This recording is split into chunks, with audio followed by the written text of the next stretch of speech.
Good evening बच्चों। आज की क्लास में हम लोग डिस्कस करेंगे डाइजेशन एंड एब्जॉर्प्शन का सेकंड लेक्चर। याद कीजिए हम लोगों ने फर्स्ट क्लास में क्या क्या पढ़ा था।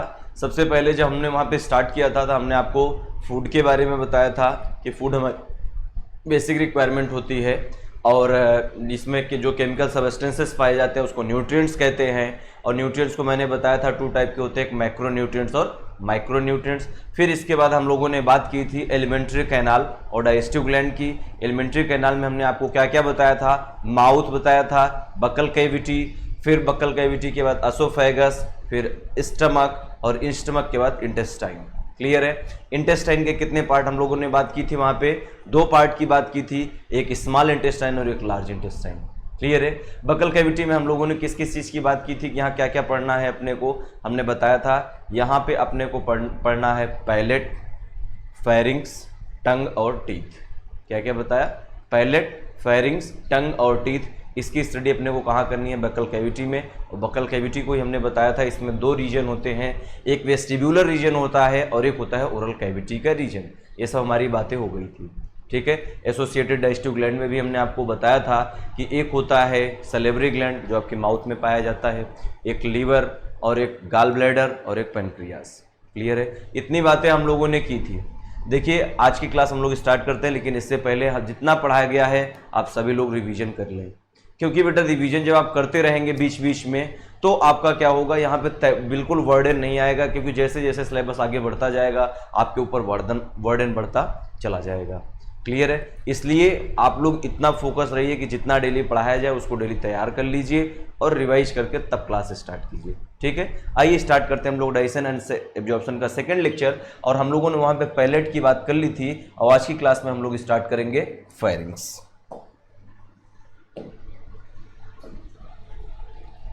चलिए आज की क्लास में हम लोग स्टार्ट करेंगे फेरिंग्स को। चलिए फेरिंग्स को स्टार्ट करते हैं। आइए वही पीछे का स्ट्रक्चर जो हम लोगों ने जिस स्ट्रक्चर की बात की थी वही स्ट्रक्चर फिर से बनाते हैं।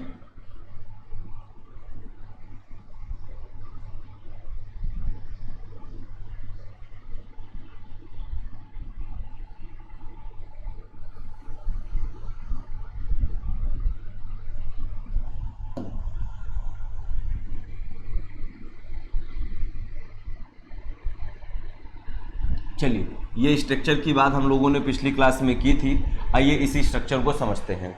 ठीक है। इसके बारे में हमने क्या बताया था, ये होता है ओरल कैविटी।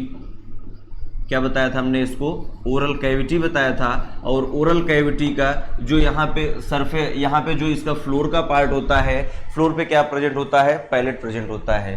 क्लियर है। और हमने बताया था ये जो पैलेट होता है ये आगे चल के कंटिन्यू होके क्या बनाता है, एक यहाँ पे स्ट्रक्चर का फॉर्मेशन करता है जिसको यूवुला कहते हैं। इसकी बात हो गई थी। क्लियर। ये देखिए यहाँ पे ये जो आपको रीजन दिख रहा है इसको हम लोग बोलते हैं नेजल चैम्बर। क्या बोलते हैं, नेजल चैम्बर बोलते हैं। अब सुनिए नेजल चैम्बर इसको क्यों बोलते हैं, क्योंकि याद कीजिए बेटा यहाँ पे जो एक्सटर्नल ओपनिंग दिख रही है ये जो यहाँ पे एक्सटर्नल ओपनिंग दिख रही है इसको क्या बोलते हैं, एक्सटर्नल नॉस्ट्रिल बोलते हैं। और एक्सटर्नल नॉस्ट्रिल का मतलब अपने नोज का क्या हो गया, एक्सटर्नल पार्ट। क्लियर है। ये जो हम लोग breathing and exchange of gases पढ़ेंगे वहां पे आएगा। चलिए नेजल चैम्बर की हम लोग बात कर रहे हैं तो ये एक्सटर्नल नॉस्ट्रिल से होते हुए आगे नोज का जो पार्ट कंटिन्यू करता है उसको हम लोग कहते हैं नेजल चैम्बर। क्लियर है। अब नेजल चैम्बर से ही स्टार्ट होती है फेरिंग्स की, तो सबसे जो फर्स्ट फेरिंग्स होती है उसको हम लोग बोलते हैं नाइजोफेरिंग्स। कौन सी फेरिंग्स होती है, नाइजोफेरिंग्स।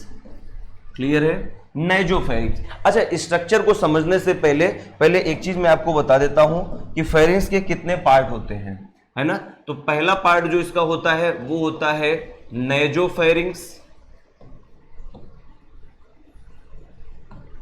और दूसरा पार्ट जो होता है वो होता है ओरोफेरिंग्स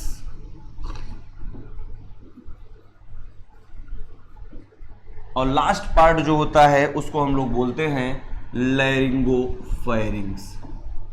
जो लास्ट पार्ट होता है उसको हम लोग बोलते हैं लैरिंगोफेरिंग्स। क्लियर है। फेरिंग्स के 3 पार्ट होते हैं, नेजोफेरिंग्स, ओरोफेरिंग्स या फिर लैरिंगोफेरिंग्स। लैरिंगोफेरिंग्स को हम लोग हाइपोफेरिंग्स के नाम से भी जानते हैं। आइए अब एक एक करके समझते हैं। मैंने बताया कि जो नेजल चैम्बर में जो रीजन पाया जाएगा उसको हम लोग बोलते हैं नेजोफेरिंग्स, यानी कि नॉस्ट्रिल का जो बेटा पोस्टीरियर सेक्शन होगा या नेजल चैम्बर का जो पीछे का पार्ट होगा वहीं पे जो फेरिंग्स पाई जाएगी उसको हम लोग कौन सी फेरिंग्स कहेंगे? नेजोफेरिंग्स। क्योंकि ये जो आपका पार्ट होता है नेजल चैम्बर का, ये आगे का पार्ट होता है। नेजल चैम्बर का इंटीरियर पार्ट जो होता है वहां पे जो एक्सटर्नल ओपनिंग होती है उसको हम लोग क्या बोलते हैं? एक्सटर्नल नॉस्ट्रिल बोलते हैं। और यही आगे चल के कंटिन्यू होकर इसके जब पोस्टीरियर साइड में पहुंचते हैं वहां पे जो फेरिंग्स पाई जाती है उसको हम लोग कहते हैं नेजोफेरिंग्स। क्लियर है? तो नेजोफेरिंग्स जो पाई जाती है ये कहां पाई जाती है? नेजल चैम्बर के पोस्टीरियर पार्ट में। और ये नेजोफेरिंग्स अगर नेजल चैम्बर में पाई जा रही है तो इसका सिर्फ और सिर्फ क्या काम होगा? ये सिर्फ और सिर्फ एयर को पास करेगी, सिर्फ ये एयर पैसेज का काम करेगी, इसके अलावा नेजोफेरिंग्स कोई काम नहीं करेगी। क्लियर है? अब नेजोफेरिंग्स से थोड़ा आगे आते हैं। ये कौन सी कैविटी? इसको हम लोग बोलते हैं ओरल कैविटी। और ओरल कैविटी मैंने बताया था, ओरल कैविटी का जो फ्लोर होता है यहां पे पाया जाता है पैलेट। एक हार्ड पैलेट होता है और एक होता है सॉफ्ट पैलेट। और यही सॉफ्ट पैलेट आगे चल के किसका फॉर्मेशन करती है? यूवुला का। और मैंने बताया था यूवुला जब हम स्वॉलोइंग कर रहे होते हैं तो ये क्या करती है? इंटरनल नॉस्ट्रिल को पूरी तरह से ब्लॉक कर लेती है, जिससे कि फूड की एंट्री कहां ना होने पाए? हमारे नेजोफेरिंग्स में या फिर नेजल चैम्बर में। क्लियर? अब देखिए जब ओरल कैविटी के हम लोग पीछे का पार्ट देखते हैं तो ओरल कैविटी का जो पीछे का पार्ट होता है वहीं पे पाई जाती है जो फेरिंग्स, उसको हम लोग बोलते हैं ओरोफेरिंग्स। कौन सी फेरिंग्स? ओरोफेरिंग्स। क्लियर है? ओरल कैविटी या बक्कल कैविटी की जो पीछे का पार्ट होता है वहां पे जो फेरिंग्स पाई जाती है उसको हम लोग बोलते हैं ओरोफेरिंग्स। क्लियर है? अब थोड़ा सा और आगे बढ़ते हैं। देखिए इस स्ट्रक्चर में यहां पे 2 चीजें हम लोग बनाते हैं, एक बनाते हैं विंड पाइप और एक फूड पाइप। ठीक है? एक विंड पाइप और एक फूड पाइप। चलिए सबसे आगे का जो हिस्सा होता है इसको हम लोग कहते हैं विंड पाइप यानी कि ट्रैकिया। ये कौन सा पार्ट होता है? ट्रैकिया। और ट्रैकिया को हम लोग क्या बोलते हैं? विंड पाइप के नाम से जानते हैं। क्लियर है? ये ट्रैकिया और इसके पीछे जो पार्ट आपको दिखाई दे रहा है इसको बोलते हैं एसोफेगस। दोनों ही क्या है? एक ट्यूब है ना? ये एसोफेगस। अब देखिए ये ट्रैकिया है और ट्रैकिया पे यहां पे जो रीजन होता है इसको हम लोग बोलते हैं लैरिंग्स। कौन सा रीजन होता है? लैरिंग्स। और ये जो लैरिंग्स होता है इसी को हम लोग कहते हैं साउंड बॉक्स। लैरिंग्स हमारे ट्रैकिया में जो सबसे ऊपर का रीजन ये होता है इसको हम लोग बोलते हैं लैरिंग्स। और ये लैरिंग्स क्या करता है? साउंड का प्रोडक्शन करता है। जब हम लोग breathing and exchange of gases पढ़ेंगे तब वहां पे आएगा कि लैरिंग्स, यहाँ पे वोकल कॉर्ड्स पाए जाते हैं, ट्रू वोकल कॉर्ड्स और एक false vocal cords. True vocal cords sound का प्रोडक्शन करते हैं और फॉल्स वोकल कॉर्ड जो होते हैं वो मॉइस्चर प्रोवाइड करते हैं। क्लियर है? ये जब हम लोग वहां पढ़ेंगे तब जानेंगे, अभी सिर्फ इतना ही। ठीक है? अब देखिए लैरिंग्स के ऊपर क्या होती है? ट्रैकिया की जो ओपनिंग होती है, ये जो ट्रैकिया की ओपनिंग होती है इसको हम लोग बोलते हैं ग्लॉटिस। क्या बोलते हैं? ग्लॉटिस। ट्रैकिया की जो ओपनिंग होती है उसको हम लोग ग्लॉटिस बोलते हैं। और एसोफेगस की जो ओपनिंग होती है बेटा इसको हम लोग बोलते हैं गलेट। क्या बोलते हैं? गलेट। मैंने क्या बताया? ट्रैकिया की जो ओपनिंग होगी उसे क्या बोलेंगे? ग्लॉटिस बोलेंगे। और जो एसोफेगस की ओपनिंग होगी उसको क्या बोलते हैं? गलेट बोलते हैं। क्लियर है? और ट्रैकिया की जो ओपनिंग ग्लॉटिस होती है इसी के ऊपर बेटा एक फ्लैप लाइक स्ट्रक्चर प्रेजेंट होता है। फ्लैप लाइक स्ट्रक्चर प्रेजेंट होता है जिसको हम लोग क्या बोलते हैं? ईपीग्लॉटिस। ये देखिए यहां पे एक फैप लाइक स्ट्रक्चर पाया गया या लीफ लाइक स्ट्रक्चर पाया गया जिसको हम लोग बोलते हैं ईपीग्लॉटिस। क्लियर है? इसको क्या बोलते हैं? ईपीग्लॉटिस।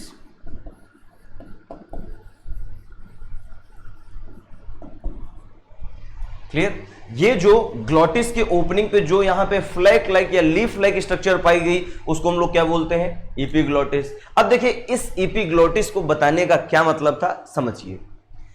इस एपिग्लोटिस के आते ही यहां पे देखिए, एक कभी कभी आप देखेंगे पूछा जाता है कि ओरोफेरिंक्स कहां पे लोकेटेड होता है, तो ओरल कैविटी के पोस्टीरियर पार्ट पे, या कहीं कहीं पे आपको लिखा हुआ मिल जाएगा कि ओरोफेरिंक्स लोकेटेड होती है between soft palate and epiglottis. अब ध्यान से देखिए कि ये क्या है, सॉफ्ट पैलेट, और सॉफ्ट पैलेट आगे चल के क्या कंटिन्यू कर रहा है, यूवुला, और ये क्या है आपकी एपिग्लोटिस। तो सॉफ्ट पैलेट और एपिग्लोटिस के बीच में क्या पाया जाता है, ओरोफेरिंक्स पाया जाता है। क्लियर है। और मैंने बताया ट्रेकिया पे, यहां पे जो यहां पे फर्स्ट पार्ट है ओपनिंग, यानी ग्लोटिस के जस्ट बाद जो पार्ट होता है उसको हम लोग क्या बोलते हैं, लैरिंग्स बोलते हैं। और इसी लैरिंग्स के पास यहां पे जो फेरिंग्स पाई जाती है इसको हम लोग बोलते हैं लैरिंगोफेरिंग्स। कौन सी फेरिंग्स है ये, लैरिंगोफेरिंग्स। क्लियर है। कौन कौन सी फेरिंग्स हो गई, नेजोफेरिंग्स, ओरोफेरिंग्स और लैरिंगोफेरिंग्स। क्लियर है। अब देखिए सबसे पहले ओरल कैविटी से जो रिलेटेड फेरिंग्स उसे ओरोफेरिंग्स कहते हैं, जो नेजल चैम्बर से रिलेटेड फेरिंग उसे नेजोफेरिंग्स कहते हैं, जो लैरिंग्स के पास जो फेरिंग्स पाई गई उसको कहते हैं हम लोग लैरिंगोफेरिंग्स। देखिए अब फेरिंग्स की बात करें तो फेरिंग्स जो होता है इसको हम लोग एक नाम से जानते हैं, ये होती है common pathway for food and air. इसको बोलते हैं कॉमन पाथवे। कॉमन पाथवे इसको क्यों बोलते हैं, क्योंकि ये फूड और एयर दोनों ही कंडक्ट करता है। क्या क्या लेके चलता है, फूड भी लेके आता है और साथ ही साथ एयर भी लेके आता है, इसीलिए इसको कहते हैं ये फूड और एयर के लिए कॉमन पाथवे है। क्यों बोलते हैं समझिए, नेजोफेरिंग्स जो है ये नेजल चैम्बर से एयर कंडक्ट कर रहा है, और ओरोफेरिंग्स जो है ये ओरल कैविटी से क्या कंडक्ट कर रहा है, बोलिए, फूड कंडक्ट कर रहा है। और लैरिंगोफेरिंग जो है ये फूड और एयर दोनों कंडक्ट कर रहा है। अब समझिए क्या एयर यहां नहीं आती है तो ओरोफेरिंग्स भी तो दोनों कंडक्ट कर रहा है, इसीलिए कहते हैं कि फेरिंग्स क्या होती है, कॉमन पाथवे होती है फूड और एयर के लिए। क्लियर है।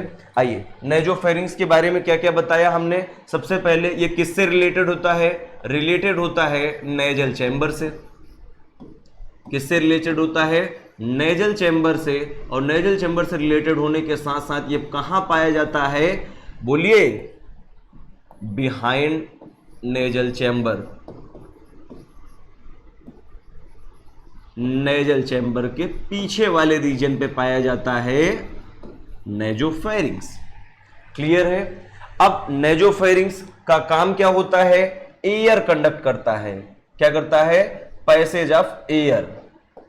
ठीक है, ये एयर पैसेज करने का काम करता है। ठीक है, ये एयर पैसेज का काम करता है, इसको हम लोग बोलते हैं नेजोफेरिंग्स। और इसको एक चीज और बोलते हैं, फेरिंग्स का जो अपर पार्ट होता है इसी को हम लोग बोलते हैं नेजोफेरिंग्स। क्लियर है। ये बात हुई अपनी नेजोफेरिंग्स की। अब आते हैं ओरल कैविटी की बात कर रहे हैं, तो इसमें रिलेटेड की बात करने, ये किससे रिलेटेड होता है, ओरल कैविटी से रिलेटेड होता है। किससे, ओरल कैविटी से रिलेटेड होता है, इसीलिए इसको बोलते हैं ओरोफेरिंग्स। ठीक है। इसके लोकेशन की बात करें तो ये कहां पाया जाएगा, बिहाइंड नेजल चैम्बर हमने लिखा है, यानी नेजल चैम्बर के पीछे वाले रीजन पे, या फिर इसे बिहाइंड को आप पोस्टीरियर लिख देना, नहीं तो ऐसा ना समझना नेजल चैम्बर के पीछे चली जाती है। ठीक है, ये लीजिए मैं यहां लिख रहा हूं पोस्टीरियर पार्ट। ठीक है,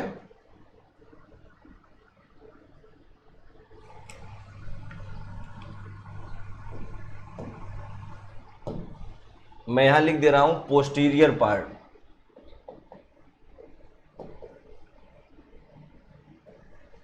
जो नेजल चैम्बर का पोस्टीरियर पार्ट होता है वहीं पे क्या लोकेटेड होता है, नेजल चैम्बर पाया जाता है। ठीक है। अब ओरल कैविटी इसकी बात करें, ओरोफेरिंग्स की, ये कहां पाया जाता है बेटा, पोस्टीरियर पार्ट, ओरल कैविटी के पोस्टीरियर पार्ट में। ठीक है, पीछे के रीजन में क्या पाया जाता है, ओरल कैविटी के पीछे के सरफेस पे पाया जाता है ओरोफेरिंग्स, यानी जो ओरल कैविटी का पीछे का हिस्सा होता है वहां पे पाया जाएगा ओरोफेरिंग्स। ये देखिए हमने बता दिया। अब इसकी बात करें, ये क्या कंडक्ट करेगा, food and air. Food and air conduct करता है। ठीक है, ये कौन सा पार्ट होता है, मिडिल पार्ट होता है फेरिंग्स का। ठीक है, ये मिडिल पार्ट होता है फेरिंग्स का। और लास्ट आती है अपनी लैरिंगोफेरिंग्स। लैरिंगोफेरिंग्स की बात करें तो देखिए लैरिंगोफेरिंग्स कहाँ पाया जाता है, जहां पे लैरिंग्स प्रेजेंट होता है, या यूं कह सकते हो जहां से एसोफेगस और विंड पाइप दोनों एराइज होते हैं, वहीं पे प्रेजेंट होता है लैरिंगोफेरिंग्स। और लैरिंगोफेरिंग्स की बात करें, लैरिंगोफेरिंग्स के पास 2 ओपनिंग प्रेजेंट होती है। कितनी ओपनिंग प्रेजेंट होती हैं? 2 ओपनिंग प्रेजेंट होती हैं। एक ओपनिंग जो होती है ग्लॉटिस और एक ओपनिंग जो होती है गलेट। क्या क्या? एक होती है ग्लॉटिस और एक होती है गलेट। ये 2 ओपनिंग प्रेजेंट होती हैं लैरिंगोफेरिंग्स में। गलेट की बात करें तो गलेट क्या है बेटा, बताइए आप लोग, बोलिए। अभी हमने बताया था गलेट क्या है, ओपनिंग ऑफ एसोफेगस। क्या है ये? ओपनिंग ऑफ एसोफेगस है, इसको बोलते हैं हम लोग गलेट। और नेक्स्ट आता है अपना ग्लॉटिस। तो ग्लॉटिस क्या है? Opening of glottis, opening of wind pipe, opening of wind pipe या फिर ट्रैकिया। क्लियर है? ये हुई बात हमारी लैरिंगोफेरिंग्स की। ठीक, ये क्या है? इपीग्लॉटिस। ये कैसा होता है? कार्टिलेजिनस फ्लैप होता है या लीफ लाइक स्ट्रक्चर होता है। कहां प्रेजेंट होता है? हेड ऑफ ग्लॉटिस या हेड ऑफ ट्रैकिया पे प्रेजेंट होता है। इसका क्या काम करता है? ये प्रिवेंट करता है एंट्री ऑफ फूड को ड्यूरिंग स्वॉलोइंग।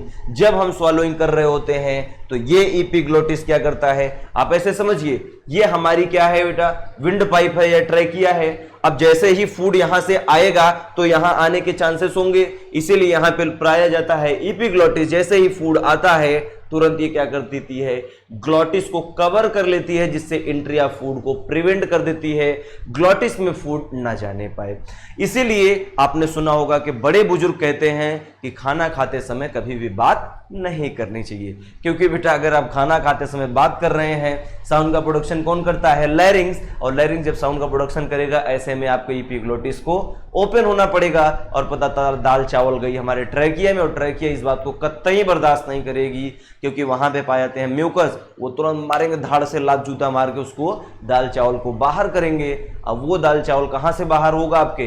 कुछ थोड़ा बहुत मुंह से और कुछ थोड़ा बहुत नाक से। अक्सर करके खाना खाते समय आप जब बात करते हैं ठसका लगता है बेटा, थोड़ा सा दाल चावल यहाँ, बाकी के दाल चावल नाक से भी बाहर आ जाता है। क्लियर है? इसलिए कभी भी खाना खाते समय बात नहीं करना चाहिए। क्यों?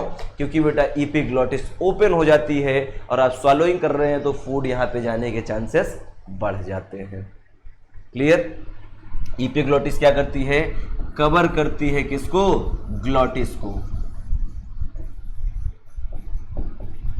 During swallowing. जब हम स्वॉलोइंग यानी कि जब हम फूड को निगल रहे हैं, उस समय क्या करती है? ये कवर करके रखती है ग्लॉटिस को। क्लियर है बात? उम्मीद है आपको यहां तक सारी बातें समझ में आ गई होंगी। चलिए अब इसके आगे हम लोग, ये पूरा फेरिंग्स का पार्ट हो गया। हमने क्या बताया था? Palate, pharynx, tongue and teeth. ठीक है, ये अपना फेरिंग्स का पार्ट कंप्लीट हुआ। अब हम लोग यहां पे स्टार्ट करेंगे टंग। ठीक है, आइए स्टार्ट करते हैं अब हम लोग टंग।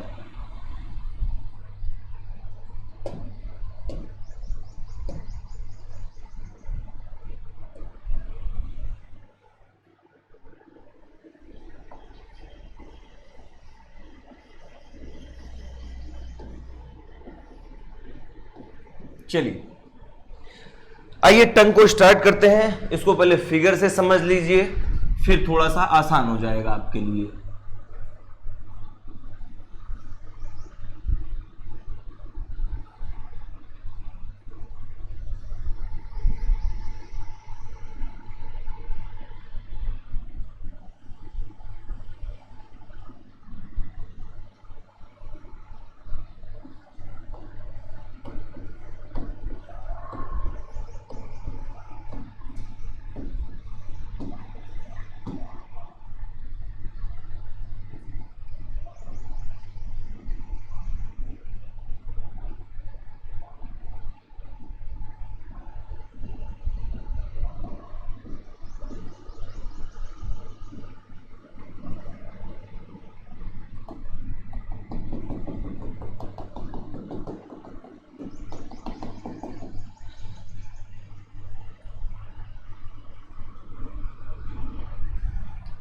देखिए अब हम लोग बात करेंगे टंग की। तो टंग क्या होता है, ये एक मस्कुलर आर्गन होता है। कैसा होता है, मस्कुलर आर्गन होता है, ये मसल का होता है और ये फ्रीली मूवेबल होता है इंटीरियर साइड पे। ये टंग एक मस्कुलर आर्गन होता है यानी कि मसल्स का बना होता है और ये क्या करता है, फ्रीली मूवेबल होता है। कैसा, फ्रीली मूवेबल होता है यानी कि फ्री पूरी तरह से घूम सकता है। आप जैसे चाहे वैसे जीभ को घुमा सकते हैं, लेकिन सिर्फ और सिर्फ कहां से, इंटीरियर साइड से। इंटीरियर साइड के अलावा कोई भी इसका सरफेस नहीं घूमता, क्योंकि आप देखिए ये हमारा क्या है, टंग है। अब ये इंटीरियर साइड मतलब आगे की ओर, ये देखिए सिर्फ और सिर्फ आगे से घूम सकता है, पीछे से नहीं। क्यों, क्योंकि अगर इसके इंटीरियर पार्ट की बात करें फ्री होता है, पोस्टीरियर पार्ट कनेक्टेड होता है। चलिए कुछ चीजें यहां पे हम आपको बता दें। एक इंटीरियर पार्ट, पिछली कक्षा में भी हमने आपको बताया था, इंटीरियर का मतलब आगे और पोस्टीरियर का मतलब पीछे। ठीक है, अब इसके फ्लोर की बात करें।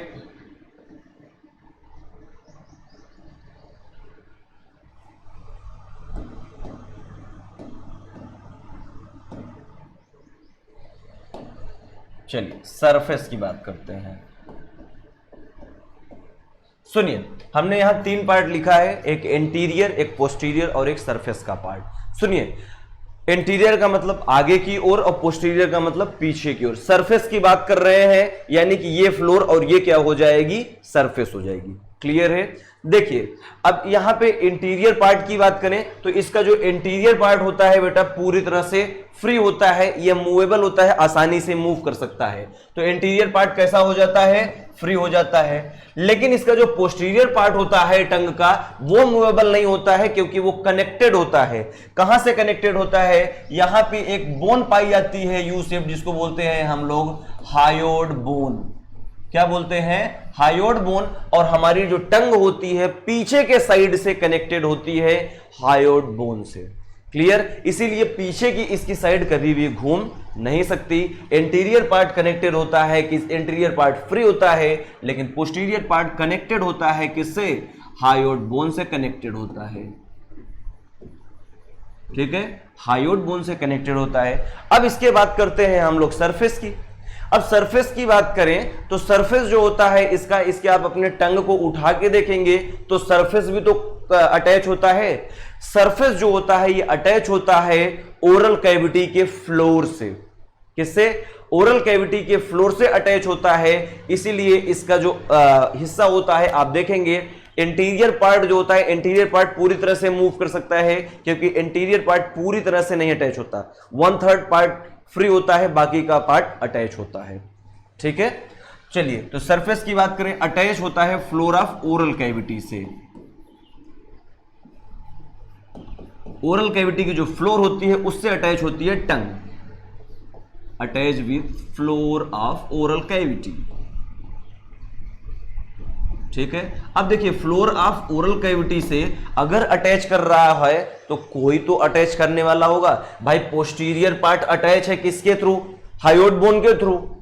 बोलिए, पोस्टीरियर पार्ट जो है वो हायोड बोन से अटैच है, तो इसका जब फ्लोर की सरफेस की बात करेंगे, इसको वो कोई अटैच करने वाला होगा। तो अटैच होता है फ्लोर ऑफ ओरल कैविटी से किसके थ्रू, फ्रेनुलम के थ्रू। फ्रेनुलम जो है ये फ्लोर पे अटैच करके रखता है टंग को। ठीक है, ये ओरल कैविटी के फ्लोर पर अटैच करके रखता है टंग को, और अगर ये फ्रेनुलम नहीं होगा तो टीथ फ्लोर पे अटैच नहीं होगी। क्लियर है। अब इसके टंग के हम लोग फ्लोर की बात करते हैं, तो टंग का जो फ्लोर होता है यहां पे क्या प्रेजेंट होते हैं। अब फ्लोर किसकी बात हो रही है, फ्लोर की, टंग के फ्लोर की बात होती है। तो टंग के फ्लोर की बात करें, यहां पे पैपिला प्रेजेंट होते हैं। क्या प्रेजेंट होते हैं, पैपिला प्रेजेंट होते हैं। और ये जो पैपिला होते हैं बेटा, यही पैपिला क्या करते हैं, टेस्ट बड बियर करते हैं, या टेस्ट बड यहां पे प्रेजेंट होता है। क्लियर है, ये जो पैपिला होते हैं ये टेस्ट बड बियर करते हैं, या यहां पे टेस्ट बड प्रेजेंट होता है। ये पैपिला कैसे होते हैं, आइए इनको समझते हैं। ये टंग का स्ट्रक्चर आपके सामने बना हुआ है। ठीक है, अब देखिए पैपिला कौन कौन से होते हैं, सुनिए। पैपिला नाम जानिए पहले। एक होता है सरकमवैलेट पैपिला, एक होता है फंजीफॉर्म पैपिला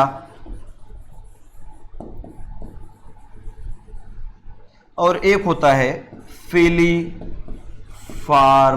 पैपिला। ठीक है, ये तीन टाइप के पैपिला प्रेजेंट होते हैं टंग के फ्लोर पे, और यही जो होते हैं बियर करते हैं टेस्ट बड, या यूं कह सकते हो टंग के पैपिला पे ही प्रेजेंट होते हैं टेस्ट बड।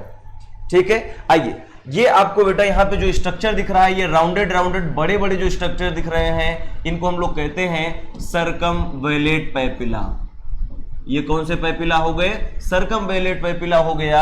जो बड़े और राउंडेड आपको दिख रहे हैं, लार्ज या स्फेरिकल दिख रहे हैं, उसी को हम लोग बोलते हैं सर्कमवैलेट पैपिला। और सर्कमवैलेट पैपिला जो होता है ये हमारे टंग में पोस्टीरियर साइड में पाया जाता है। ठीक है, ये पोस्टीरियर साइड में पाया जाता है। अब उसके बाद आपको ये देखिए, ये जो स्मॉल यहां पे स्फेरिकल स्ट्रक्चर दिख रहे हैं या राउंडेड स्ट्रक्चर दिख रहे हैं टंग के इंटीरियर साइड पे, इसको हम लोग बोलते हैं फंजीफॉर्म पैपिला। क्या बोलते हैं? फंजीफॉर्म पैपिला। क्लियर हुई बात? मैंने बताया टंग के जो इंटीरियर पार्ट पे स्फेरिकल स्ट्रक्चर प्रेजेंट होते हैं उसको हम लोग बोलते हैं फंजीफॉर्म पैपिला।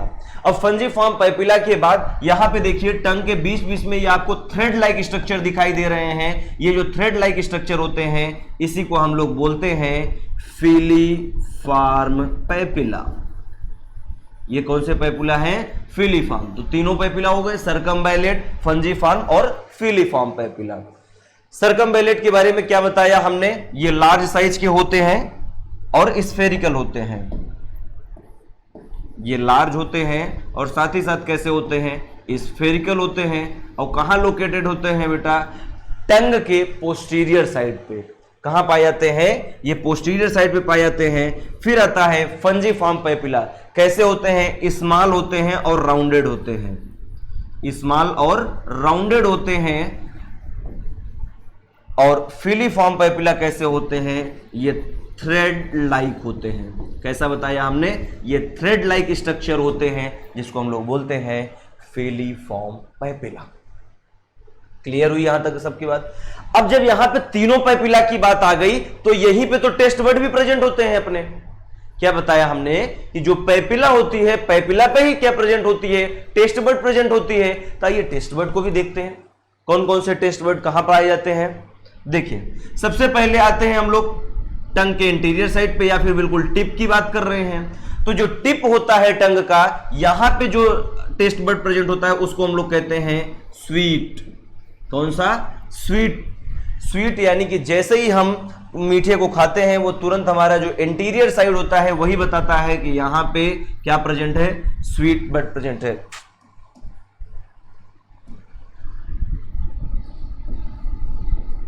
ठीक है, स्वीट यानी मीठे का टेस्ट बड कहां होता है? टंग के टिप पे या फिर इंटीरियर साइड पे प्रेजेंट होता है। क्लियर है?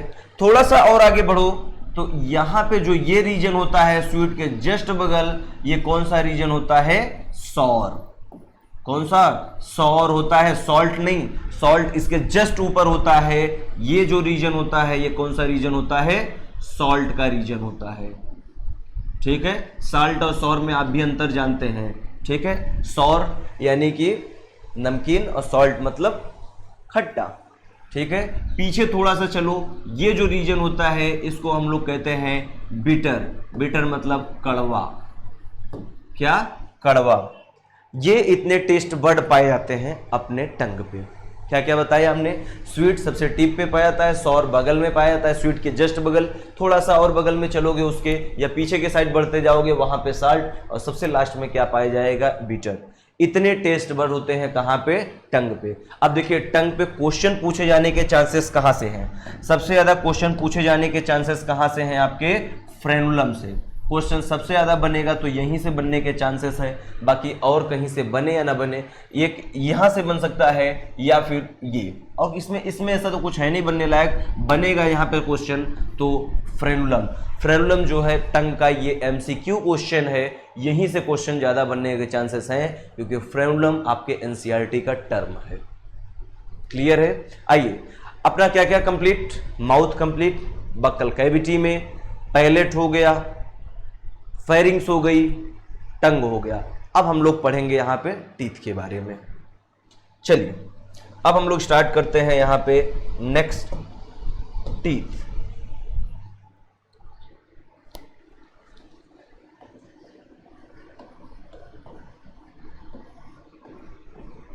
चलिए टीथ की बात करते हैं। टीथ के स्ट्रक्चर को समझो, अपने आप सब कुछ आसानी से समझ में आ जाएगा। ठीक है, सबसे पहले हम लोग स्ट्रक्चर ऑफ टीथ देखते हैं।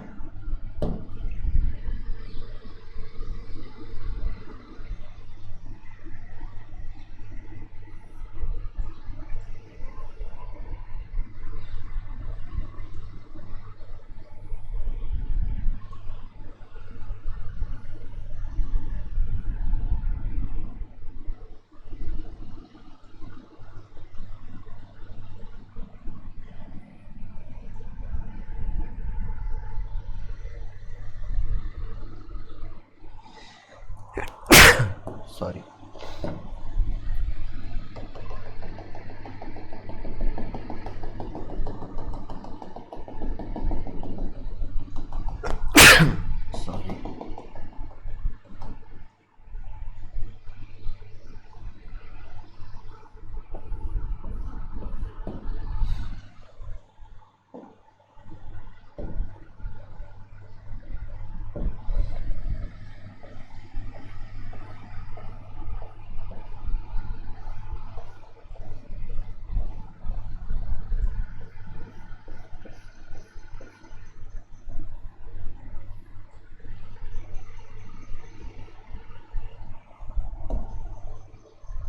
चलिए आइए हम लोग टीथ के स्ट्रक्चर को थोड़ा सा समझते हैं। देखिए जैसे ही टीथ के स्ट्रक्चर की बात करेंगे तो टीथ जो होता है इसके 3 पार्ट होते हैं। पहला पार्ट होता है क्राउन और दूसरा पार्ट होता है नेक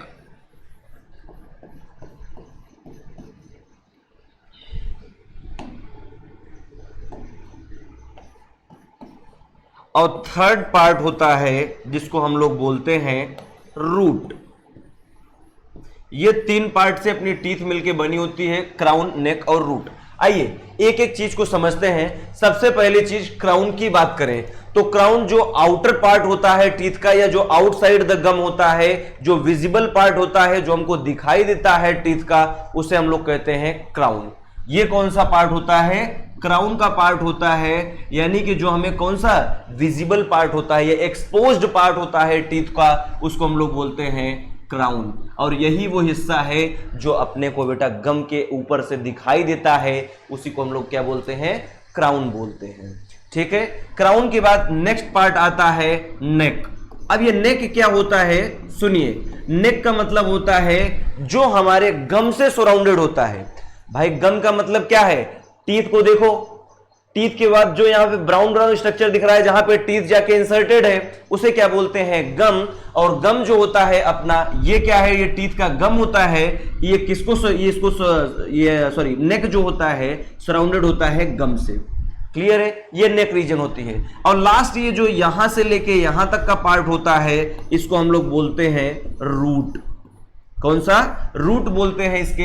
अब देखिए सबसे पहली चीज एक्सपोज्ड पार्ट की बात कर रहे हैं, यानी जो हमको दिखाई देती है उसको हम लोग क्राउन बोलते हैं। जो हमको टंग नॉर्मली हमारे अरेंज हुए हैं यहां पे जॉ में, जो दिखाई दे रहे हैं आपको व्हाइट व्हाइट, उसको हम लोग बोलते हैं क्राउन। यानी क्राउन क्या है? ये एक्सपोज्ड पार्ट है। कौन सा? एक्सपोज्ड पार्ट है जो अपने को दिखाई देती है टंग, टीथ, उसी को हम लोग बोलते हैं क्राउन। ठीक है, अब क्राउन का जो सबसे आउटर पार्ट होता है बेटा, उसको हम लोग बोलते हैं इनेमल। क्या बोलते हैं? इनेमल। अब देखिए ये इनेमल क्या होता है? इनेमल जो होता है इसको हम लोग बोलते हैं hardest substance of our body. क्या बताया? Enamel is a hardest substance of our body. और पूरे हमारी बॉडी में इनेमल से ज्यादा हार्ड कुछ भी नहीं होता। क्लियर है? अब ये इनेमल का काम क्या होता है सुनिए। इनेमल के थोड़ा सा जैसे ही अंदर चलेंगे, ये जो आपको यहां पे रेड रेड पार्ट दिखाई दे रहा है, इसको हम लोग बोलते हैं डेंटाइन या फिर डेंटिन। इसको दोनों चीज पढ़ते हैं, डेंटाइन या डेंटिन पढ़ते हैं। अब ये डेंटाइन क्या होता है या डेंटिन क्या होता है? सुनिए, हमारे टूथ का या टीथ का जो मेन पार्ट होता है उसको हम लोग क्या बोलते हैं? डेंटाइन बोलते हैं। हमारे टीथ का जो मेन पार्ट होता है वो क्या होता है, डेंटाइन होता है, लेकिन डेंटाइन इतना ज्यादा हार्ड नहीं होता है और डेंटाइन को कवर करने के लिए यहां पे जो हार्डेस्ट सबस्टेंस पाया जाता है उसको क्या बोलते हैं, इनेमल बोलते हैं। क्लियर है? जो डेंटाइन को कवर करने के लिए यहां पे हार्डेस्ट सबस्टेंस पाया जाता है उसको इनेमल कहते हैं, और इनेमल के जस्ट अंदर के रीजन में जो होता है उसको हम लोग बोलते हैं डेंटाइन। और डेंटाइन जो होता है ये हमारे टीथ का मेन पार्ट होता है, ये हमारे टीथ का मेन पार्ट होता है। क्लियर है? अब डेंटाइन के अंदर थोड़ा सा और अंदर चलो, क्या बताया हमने, थोड़ा सा अंदर आओगे यहां पे पाई जाएगी एक कैविटी जिसको हम लोग बोलते हैं पल्प कैविटी। क्या बताया, पल्प कैविटी। अब देखिए पल्प कैविटी क्या है, पल्प कैविटी की बात कर रहे हैं तो ये पल्प कैविटी वही कैविटी है जहां पे क्या पाए जाते हैं, यहां पे नर्व्स और ब्लड वेसल्स पाए जाते हैं। क्या बताया, यहां पे नर्व्स और ब्लड वेसल्स पाए जाते हैं, और इस पल्प कैविटी को कौन सराउंड करके रखता है या कौन घेर के रखता है, डेंटाइन। क्योंकि यहां पे नर्व्स और ब्लड वेसल्स पाए जा रहे हैं। और अगर याद कीजिए जब हम फूड को क्या करेंगे, चेविंग करेंगे, जैसे हम खाना खाना शुरू करेंगे, ये बेटा आपके ब्लड वेसल्स तो कट जाएंगे, नर्व्स भी कट जाएंगे, टूट जाएंगी, इसलिए इसको कवर करने के लिए क्या पाया जाता है, डेंटाइन। और ये डेंटाइन इतना ज्यादा हार्ड नहीं होता, अगर गलती से हम चेविंग करना शुरू करेंगे तो इसके भी कटने के चांसेस होते हैं, इसीलिए इसके ऊपर भी एक हार्डेस्ट सबस्टेंस पाया जाता है जिसको हम लोग क्या बोलते हैं, इनेमल बोलते हैं। क्लियर है?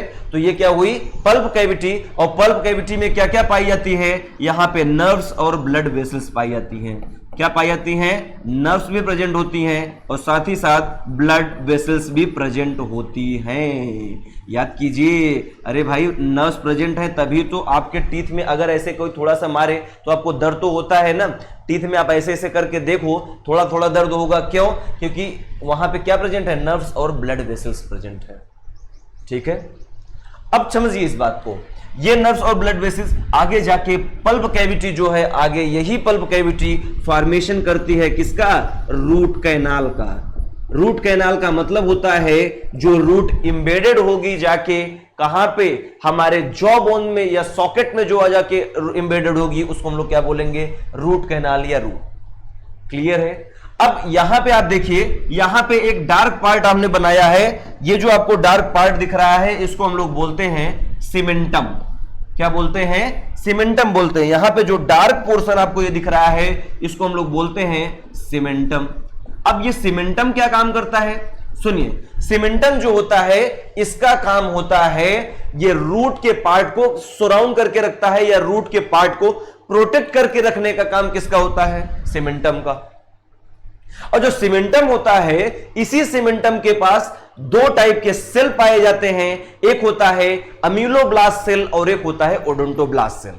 कौन कौन सा सेल, एक अमीलोब्लास्ट सेल होता है और एक ओडोंटोब्लास्ट सेल होता है। जो अमीलोब्लास्ट सेल होता है वो इनेमल का फॉर्मेशन करता है, और जो ओडोंटोब्लास्ट सेल होता है वो डेंटाइन का फॉर्मेशन करता है। क्लियर हुई बात? अभी मैं सब लिख दूंगा, उसके लिए आपको परेशान होने की जरूरत नहीं है। अब देखिए सीमेंटम से जस्ट ऊपर देखेंगे, यहां पे एक आपको कुछ थ्रेड लाइक स्ट्रक्चर दिखाई दे रहा है। ये थ्रेड लाइक नहीं है मेरे लाल, ये हमने गम बनाया हुआ है। ये जो आपको ब्राउन ब्राउन गम दिखते हैं, टीथ जो आपको दिख रहा है उसके बाद जो गम होते हैं, ये वही गम है जिसको हम लोग कहते हैं नेक रीजन। और नेक रीजन को प्रोटेक्ट करके कौन रखता है, गम। ये क्या है, अपने टीथ के गम होते हैं। ये आप वाला गम नहीं है जो किसी की याद में दारू पीते हो छत से कूद जाते, ये वो गम नहीं है, ठीक है, ये अलग गम है। क्लियर? ये हुई पूरी अपने टीथ। कोई डाउट यहां पे? सबसे पहले हमने क्या बताया, देखिए जो आउटर मोस्ट सबस्टेंस होता है इनेमल होता है। इनेमल का क्या काम होता है, डेंटाइन को प्रोटेक्ट करके रखना या डेंटाइन को घेर के रखना। ठीक है? अब डेंटाइन जो होती है ये हमारे टीथ का मेन पार्ट होती है जो हर जगह पर पाई जाती है। ठीक, अब डेंटाइन जो होती है ये थोड़ी सी इनेमल की अपेक्षा कम हार्ड होती है, इसलिए इसको कवर करने के लिए यहाँ पे पाया जाता है इनेमल। और इनेमल जो होती है सराउंड करती है एक कैविटी को जिसको हम लोग कहते हैं पल्प कैविटी। क्या, पल्प कैविटी। पल्प कैविटी को सराउंड करके या प्रोटेक्ट करके रखने की क्यों जरूरत है, क्योंकि यहाँ पे क्या पाए जाएंगे, नर्व्स और ब्लड वेसल्स पाए जाते हैं। ठीक है? और यही पल्प कैविटी जो है आगे चल के एक कैनाल का फॉर्मेशन करती है जिसको हम लोग रूट कैनाल कहते हैं। यही रूट कैनाल एम्बेडेड होती है जाके जॉ बोन में। या फिर हमारी जो जबड़े की हड्डियां होती हैं वहीं पे जाके इंबेडेड होता है क्या, हमारा रूट कैनाल। क्लियर है। अब जैसे ही रूट में आओगे तो यहां पे एक चीज पाई जाएगी, सीमेंटम। ये सीमेंटम जो होती है ये रूट को पूरी तरह से प्रोटेक्ट करके रखती है या कवर करके रखती है। ठीक है, चलिए सबसे पहले क्राउन की बात करें, एक्सपोज पार्ट होता है और यहीं पे क्या पाया जाता है, इनेमल पाया जाता है। ठीक है, इनेमल प्रेजेंट होता है, हार्डेस्ट सबस्टेंस होता है हमारी बॉडी का। ठीक है, हमारी बॉडी का सबसे ज्यादा हार्डेस्ट सबस्टेंस कौन सा होता है, ये होता है इनेमल। ये क्या करता है, कवर करता है डेंटाइन को। किसको कवर करता है, डेंटाइन को प्रोटेक्ट करके रखता है या कवर करके रखता है। क्लियर है। अब आगे चलो, नेक की बात करें तो नेक जो होता है सराउंड होता है गम से। सराउंडेड बाई गम। ठीक है, ये आगे चल के क्या होता है, इंबेडेड होता है, सॉरी चलिए यहां नहीं लिखते, इसको आगे चल के लिखते हैं। ठीक है, अब आगे चल रहे रूट की बात कर रहे हैं। तो रूट की अगर बात करें तो जो रूट होता है ये इंबेडेड होता है जॉ बोन में। कहां पे, जॉ बोन में, जो हमारे जबड़े की हड्डी होती है उसी में जाके अटैच होता है या धंस जाता है, कौन सा, रूट। क्लियर है। देखिए यहां पे अभी डेंटाइन हम थोड़ा सा लिख लीजिए और सीमेंटम क्या होता है इनको जानते रहिए। सबसे पहली चीज बात करेंगे डेंटाइन की, तो डेंटाइन क्या होता है, डेंटाइन ये मेन पार्ट होता है टूथ का। ठीक है, ये टूथ का हमारे मेन पार्ट होता है।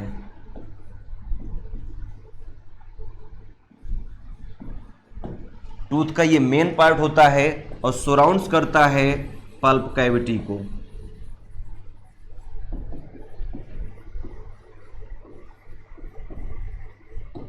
ठीक है, और यही पल्प कैविटी आगे चल के क्या बनाती है, रूट कैनाल का फॉर्मेशन करती है। ठीक है, इसके बाद हमने आपको बताया सीमेंटम। क्या बताया, सीमेंटम के बारे में। तो सीमेंटम क्या होता है इसको भी जान लीजिए। ठीक है, सीमेंटम के पास क्या क्या बताया हमने, यहां पे दो टाइप के सेल पाए जाते हैं। एक होता है अमीलोब्लास्ट सेल और एक होता है ओडोंटोब्लास्ट सेल। ठीक है, अमीलोब्लास्ट सेल किसका फॉर्मेशन करेगा, इनेमल का। किसका फॉर्मेशन करता है, इनेमल का। अभी हमने आपको बताया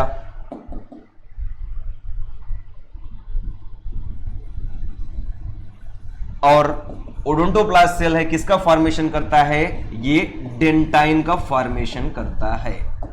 क्लियर है। तो डेंटाइन कौन बनाएगा, आप समझ गए, अमीलोब्लास्ट सेल, और ओडोंटोब्लास्ट सेल क्या बनाएगा, डेंटाइन बनाएगा। क्लियर है। इनका फॉर्मेशन ये कंटिन्यू होता रहता है और ये ब्लड वेसल्स जो है और नर्व्स जो है ये क्या करती हैं, नर्व्स यहां से मैसेज ले आने और ले जाने का काम करती हैं। ब्लड वेसल्स ब्लड का सप्लाई करती है हमारे टीथ में। क्लियर हुई। ये हुआ हमारा स्ट्रक्चर ऑफ टीथ। अब हम लोग स्टार्ट करेंगे स्ट्रक्चर ऑफ टीथ के बाद नेक्स्ट पार्ट आता है हमारा डेंटिशन। आइए अब हम आगे चलते हैं। हमें उम्मीद है यहां तक किसी को कोई डाउट नहीं होना चाहिए। ठीक है, चलिए नेक्स्ट स्टार्ट करेंगे अब हम लोग डेंटिशन।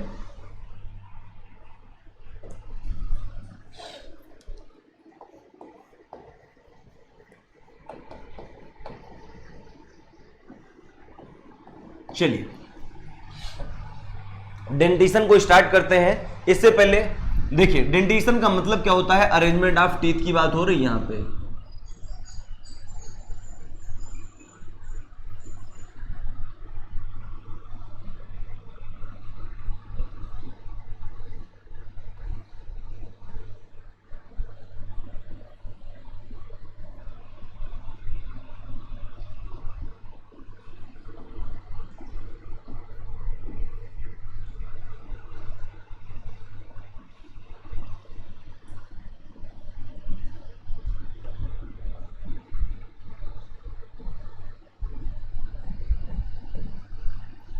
चलिए, ये हमने बेटा एक टीथ का सेट बनाया हुआ है।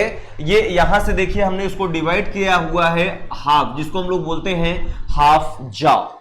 ठीक है, आइए स्टार्ट करते हैं इसको। सबसे पहले टीथ की बात करें तो टीथ में कुछ चीजें आपको पता होनी चाहिए। एक होता है, सबसे पहले यहां पे एक टर्म आती है जिसको हम लोग बोलते हैं मोनोफायोडोंट। मोनोफायोडोंट, ठीक है। अब देखिए मोनोफायोडोंट का मतलब क्या होता है, जो टीथ अपने लाइफ में सिर्फ एक बार ग्रो करे उसको हम लोग कहते हैं मोनोफायोडोंट। क्या बोलते हैं? मोनोफायोडोंट।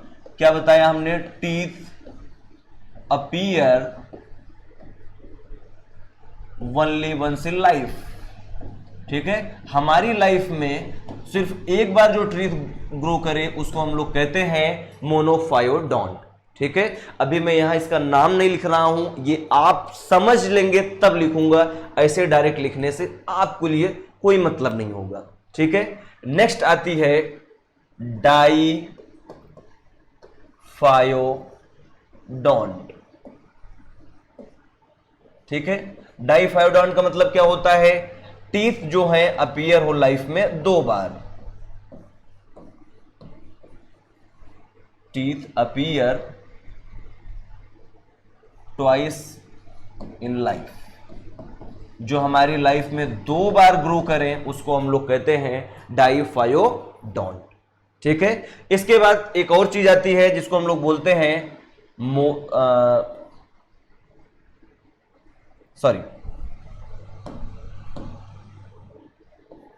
थीकोडोंट। अब देखिए थीकोडोंट का मतलब क्या होता है? थीकोडोंट का मतलब होता है बेटा, जो अपने टीथ होते हैं ये कहां पे अरेंज होते हैं? बोनी सॉकेट जॉ में। और बोनी सॉकेट जॉ में टीथ के अरेंजमेंट को ही क्या बोलते हैं हम लोग? थीकोडोंट कहते हैं। ठीक है, teeth embedded in jaw.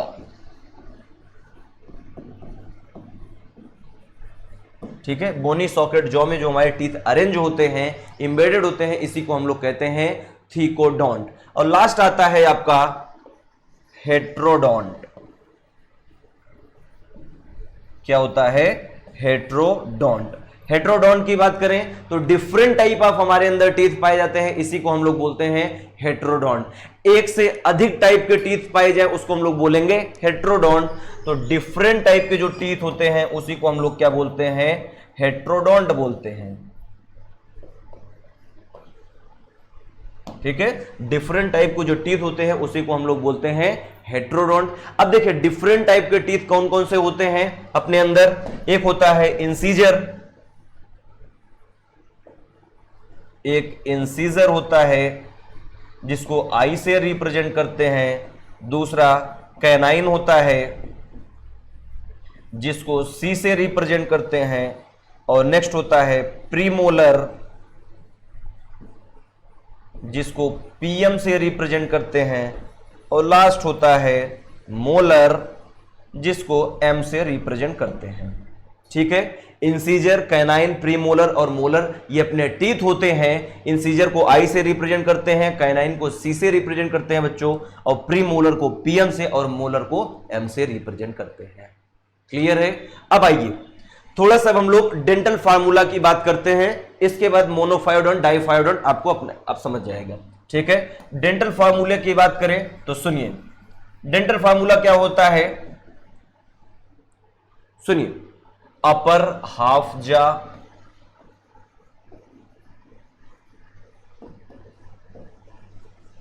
Upon lower half जा। ठीक है, क्या बताया हमने? अपर हाफ जा एंड लोअर हाफ जा इंटू 2। ऊपर का आधा जॉ और नीचे का आधा जॉ कि दोनों को मल्टीप्लाई करते हैं 2 से तो क्या निकलता है? डेंटल फार्मूला निकलता है। ठीक है, तो सबसे पहली चीज अपर हाफ जॉ की बात करते हैं और लोअर हाफ जॉ की। चलिए यहां पे जो हमने बताया ये क्या है? हाफ जॉ की बात हो रही है। ठीक है, इसको अपर मान लीजिए या लोअर मान लीजिए, कोई एक मान लीजिए, लेकिन ये आधे जॉ की बात करनी है। हमने कहा ये पूरा टीथ का सेट है लेकिन एक तरफ का, या ऊपर का या नीचे का, आपको जो मानना है वो मान सकते हैं। ठीक है, अपन मानते हैं ये कौन सा है, लोअर पार्ट का है, यानी नीचे का है हिस्सा हमारा। ठीक है, हमने दोनों सेट टीथ नहीं बनाया, सिर्फ एक सेट बनाया हुआ है। हमने बोला कि नीचे का ये पूरा सेट हमने टीथ का बना दिया। ठीक है, चलिए आइए इसको देखते हैं। सबसे पहले फॉर्मूले में रखिए अपर हाफ जा। अब अपर हाफ जा का मतलब क्या हुआ, यहां पे देखिए, यहां से जो डिवीजन होता है इसको क्या बोलते हैं, हाफ जा बोलते हैं। आधे जा की बात हो रही है, आधे जबड़े की जो टीथ है उसकी बात हो रही है। ठीक है, तो सबसे पहले चीज यहां देखिए, मैंने 1 to 8 यहां पे नंबरिंग कर रखी है, 1 to 8 नंबरिंग कर रखी है। तो समझिए होता क्या है, यहां पे जो फर्स्ट 2 टीथ होते हैं, पहले और दूसरे टीथ जो होते हैं, इनको हम लोग बोलते हैं इंसाइजर। क्या बोलते हैं, इंसाइजर। जो फर्स्ट 2 टीथ होते हैं हमारे, इसको हम लोग इंसाइजर कहते हैं। ठीक है, उसके बाद नेक्स्ट जो 3rd नंबर टीथ होता है, इसको हम लोग कैनाइन बोलते हैं। क्या बोलते हैं, कैनाइन बोलते हैं। अब कैनाइन के बाद हमारा जो 4th और 5th नंबर टीथ होता है, इसको हम लोग प्रीमोलर बोलते हैं। क्या बोलते हैं, प्रीमोलर। ठीक है, अब 6, 7, 8 जो हमारे ये 3 सेट होते हैं, इसको हम लोग बोलते हैं मोलर। क्या क्या बताया हमने, फर्स्ट 2 टीथ जो होते हैं हमारे, हाफ की बात कर रहा हूं, हाफ का मतलब बिल्कुल सेंटर से। ठीक है, सेंटर से चाहे बेटा इस तरफ चले और चाहे इस तरफ चले, सेंटर से चलना है। ठीक है, तो क्या बताया हमने, फर्स्ट 2 टीथ जो होते हैं वो कौन से होते हैं, इंसीजर होते हैं। और इंसीजर के बाद जो 3rd नंबर टीथ हमारी होती है वो कौन सी होती है, कैनाइन होती है।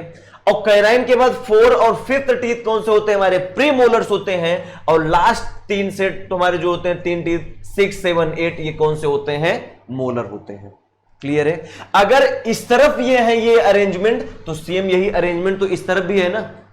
अरे बोलिए भाई, जो अरेंजमेंट इस तरफ है वही अरेंजमेंट इस तरफ भी है, तभी तो एक तरफ मतलब एक या तो ऊपर या नीचे, सिर्फ और सिर्फ लोअर की अगर बात करें तो 16 टीथ होंगे। अरे 8 इधर और 8 इधर, तो 16 टीथ हुए कि नहीं हमारे लोअर जा में। और सेम यही 16 टीथ कितने कहां होंगे, हमारे अपर जा में भी प्रेजेंट होंगे। क्लियर है, तो देखिए हमने बताया कि फर्स्ट यहां पे 1 से लेकर 8 तक इंसीजर, कैनाइन और प्रीमोलर। ठीक है, आइए यहां पे अपर हाफ जा की बात कर रहे हैं। ठीक है, तो सबसे पहले इंसीजर बोलो, इंसीजर कितने हैं, 2। चलो यहां मैं लिख दे रहा हूं, incisor, canine, premolar and molar. ठीक है, फिर incisor, canine, premolar and molar into 2। ठीक है, ये लीजिए, ये इसी का पार्ट है। ठीक है, तो चलिए इंसीजर का नंबर बोलिए बेटा, इंसीजर का नंबर बोलिए। इंसीजर का नंबर कितना है, 2। तो चलिए 2 हुआ। कैनाइन का नंबर बोलिए, कैनाइन कितने हैं, 1। 3rd नंबर टीथ कौन सा है, 1। ठीक है, फिर प्रीमोलर्स के नंबर बोलिए, 4 और 5 प्रीमोलर्स हैं, तो प्रीमोलर्स के कितने नंबर हुए, 2। उसके बाद मोलर्स का नंबर बोलिए, 6, 7, 8 यानी कि 3 टीथ हुए मोलर्स के, तो मोलर कितने हो गए, 3।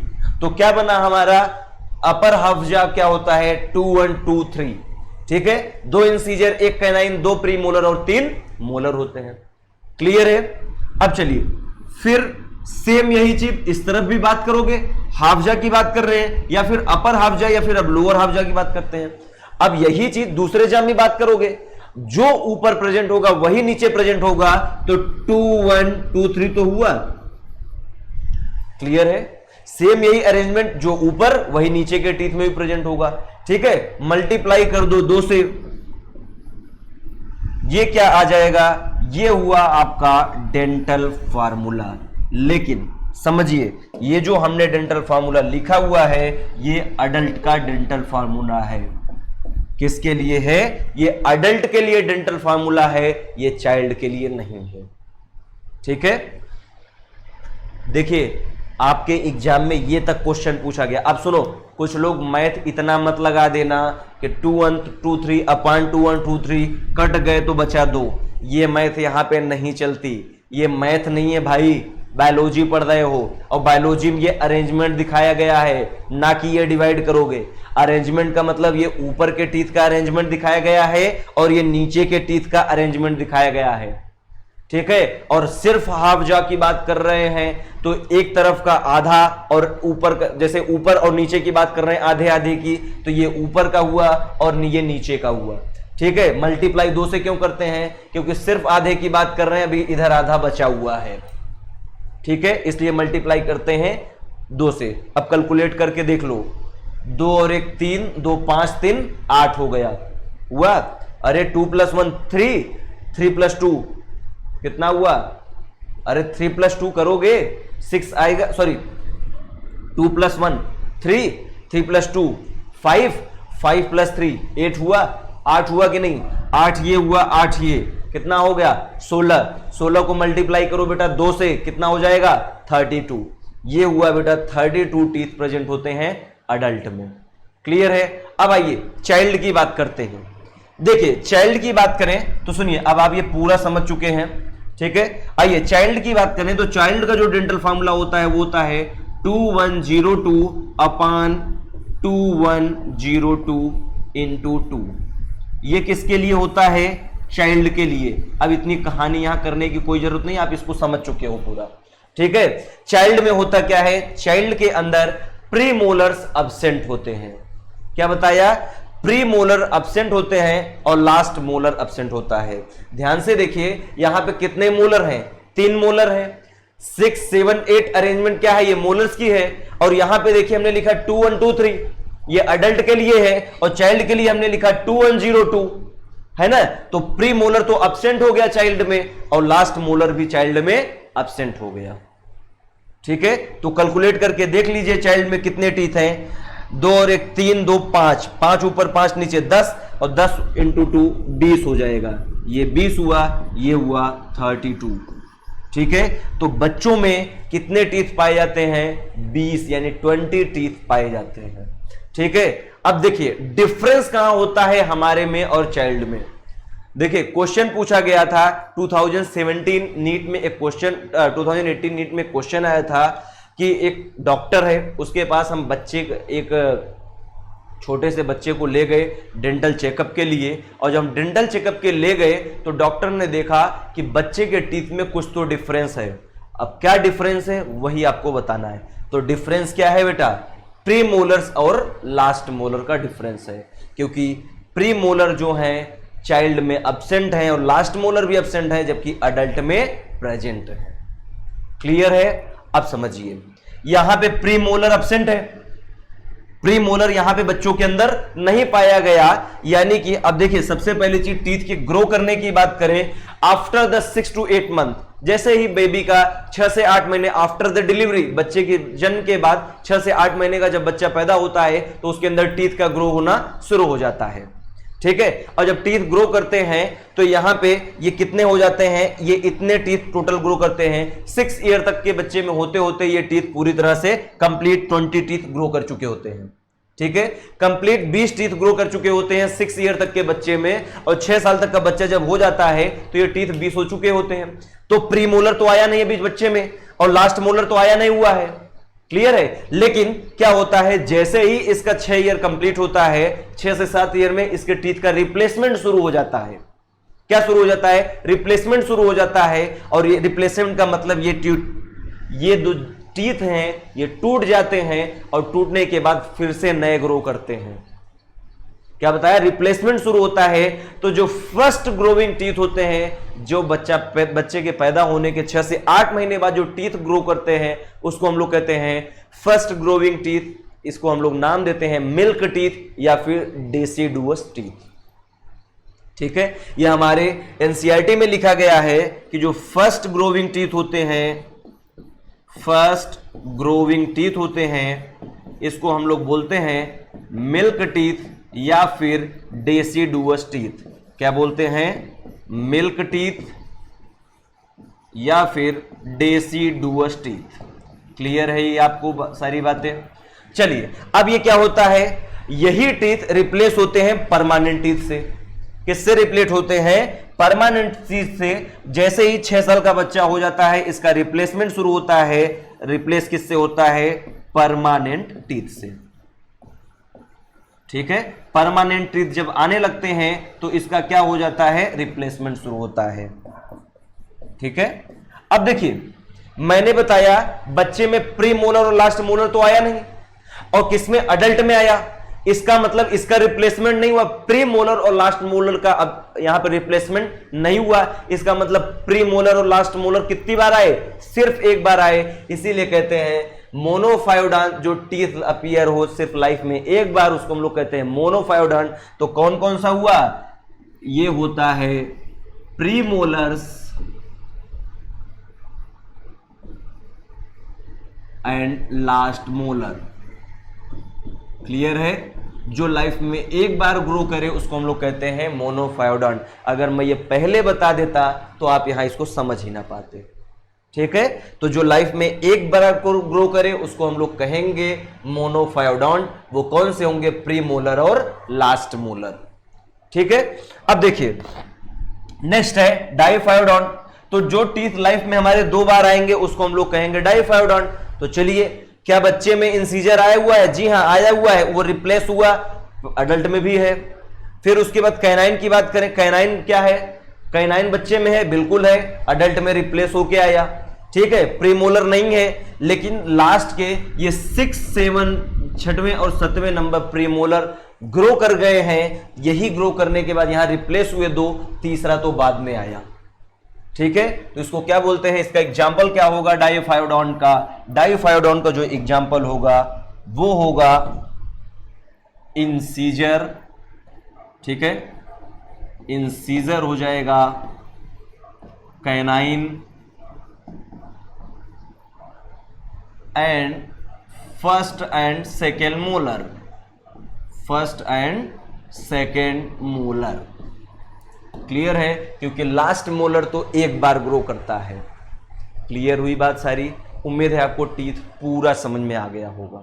ठीक है, अब देखिए एक टर्म बोलते हैं लास्ट मोलर, जो होता है हमारा लास्ट मोलर या थर्ड मोलर जो होता है, इसको हम लोग बोलते हैं विजडम टूथ। क्या बोलते हैं, विजडम टीथ बोलते हैं। अब सुनिए, विजडम टीथ इसको क्यों बोलते हैं, लोग कहते हैं अक्ल की दांत आ गई। मेरे भाई, अक्ल की कोई दांत नहीं होती। ऐसा नहीं दांत आने से अकल आने लगे तो अब तक तो आप आइंस्टाइन बन चुके होते, ऐसा कुछ भी नहीं। इसका मतलब जिसके अंदर थर्ड मोलर आ गया वो, उसके पास बुद्धि आ गई, वो अकल आ गई। सीधी सी बात है, जब आप 20 ईयर कंप्लीट कर लेते हैं, after the 20 year of completion आपके अंदर ग्रो करना शुरू करता है लास्ट मोलर या फिर थर्ड मोलर। ठीक है, और थर्ड मोलर ग्रो करता है 21 या किसी किसी में 22 तक ग्रो करता है। और थर्ड मोलर आते आते आप इतने मैच्योर हो चुके होते हैं कि आप सही गलत का फैसला कर सकते हैं। आपकी ब्रेन डेवलप हो चुकी है, उसे टीथ के ब्रेन का कोई कनेक्शन नहीं है। इसीलिए इसको कहते हैं अक्ल की दांत। इसका मतलब ये ग्रो ही होती है बेटा 21 ईयर या 22 ईयर पे। देखिए किसी किसी के अंदर एबनॉर्मलिटीज भी होती हैं, उसकी मैं बात नहीं कर रहा हूं। आप देखेंगे किसी किसी की 21 ईयर में 21 साल में ही ग्रो कर जाती है, और किसी किसी में 22-23 साल तक ग्रो होती रहती है आराम से। ठीक है, तो जो थर्ड मोलर होती है, लास्ट मोलर होती है, इसको हम लोग कहते हैं विजडम टूथ। क्लियर हुई बात। ये हम लोगों ने कंप्लीट किया टूथ का पार्ट। ठीक है, अब जहां तक हमने बात की थी बक्कल कैविटी में, बक्कल कैविटी में क्या क्या हमने बताया था, हम लोग को पढ़ना है, पैलेट पढ़ना है, वो हम लोगों ने पढ़ लिया। ठीक है, पैलेट हो गया। टंग की बात हुई थी, टंग भी हम लोगों ने पढ़ लिया। फेरिंग्स की बात हुई थी, फेरिंग्स भी हम लोगों ने पढ़ लिया। टीथ की बात हुई थी, टीथ भी पढ़ लिया। ये हम लोगों ने टीथ पूरा कंप्लीट किया। इसका मतलब बक्कल कैविटी हम लोगों ने पूरी तरह से कंप्लीट कर लिया। अब हम लोग नेक्स्ट क्लास जब स्टार्ट करेंगे, वहां से हम लोग स्टार्ट करेंगे एसोफेगस, स्टमक, इंटेस्टाइन, फिर उसके बाद histology of alimentary canal, then उसके बाद पढ़ेंगे एसोसिएटेड डाइजेस्टिव ग्लैंड। चलिए आज के लिए बस इतना ही। सभी लोग अच्छे से पढ़ाई कीजिए, रिवीजन डेली का डेली करिए, नोट्स सभी लोग बनाते रहिए। इसकी आपको पीडीएफ नोट्स मिल जाएगी, आप आराम से इस नोट्स को कॉपी कर लीजिए। लेकिन प्लीज आप लोग लॉकडाउन का फायदा उठाइए, घर में बैठे बैठे टाइम को मत बर्बाद कीजिए। लॉकडाउन है तो पढ़ाई कीजिए, ठीक है, क्योंकि पिछले साल भी लॉकडाउन में कुछ बच्चे लापरवाही किए थे, जिसके लिए उनको दिक्कत उठानी पड़ी। ठीक है, चलिए आज के लिए बस इतना ही। बहुत बहुत धन्यवाद आप लोग का।